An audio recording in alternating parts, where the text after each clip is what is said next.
Kau hari ni ada sebuah sagai FLX. Kalau FLX manual, pakai tak lama, tekan kelas kosong. Memang lain tak ada, kelas pam bawah bocor. Itu saja. Nampak ni. Okey. Kelas pam dia ni memang kat dalam gearbox lah.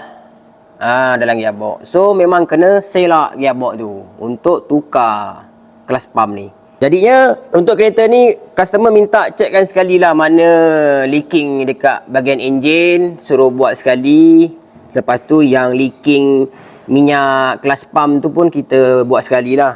Bila dah buka gearbox tu, kita recommend customer untuk tukar sekali kelas plate ni. Kalau kita tengok dah berburas-buras ni, lepas tu dia punya kelas plate pun dah tinggal berapa je. Kena tengok daripada rivet kat dalam ni. Antara rivet dengan kelas plate luar ni kita boleh tengok lah. Dia dah menghampiri. Okey. Jadi kita bagi tahu dekat owner. Owner pun proceed kita tukar sekali. Dah tukar kelas plate, jangan lupa ni. Siap ada skru lagi. Skru ni untuk buka lah. Kita tak nak congkil-congkil. Kita skru. Jadi skru ni nanti dia akan jack keluar oil seal ni. Ini wajib tukar.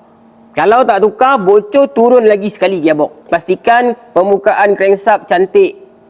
Kalau cantik, tak payah potong spring. Kalau berlekuk, potong spring dalam. Okey? Oil seal drive shaft ni ada dua, lagi satu dah terbuang dah.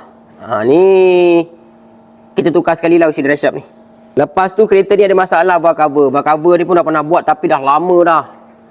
Rasanya ada 4 tahun rasa ada. Ni baru tukar kali kedua lah ni.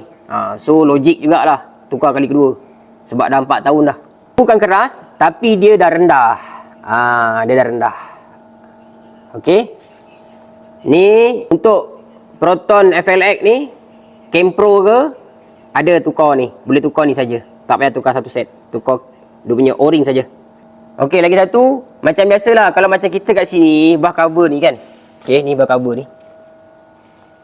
Valve cover ni, kita tak buta-buta pasang terus. Bush tu memang kita akan pendekkan. Jadinya dia boleh tahan bertahun lah orang cakap. Barulah jumpa nak leaking lagi. Macam biasa, lepas siap tukar apa semua tu, kita basuh sekali. Bahagian ruangan enjin kita basuh sekali. Ni kita buka dulu air cleaner ni sebab kita nak basuh kawasan gearbox, kawasan B tepi. Okey. Lagi satu sebelum terlupa. Special. Ni special ni. Ini supaya kita nak elakkan kekotoran minyak brake pergi dekat kelas pam. Jadi lepas ni kalau minyak brake dia kotor, brake saja yang kena. Dia tak melibatkan kelas pam. Okey, so lebih mudah lah, lebih tahan lama minyak tu nak kotor untuk kelas pam. Okey, kereta pun dah clear. Kita pun dah try bawa. Dah jack balik naik atas. Dah tak ada leaking. Alhamdulillah. So, owner pun dah boleh berhari raya. Okey, itu saja. Assalamualaikum.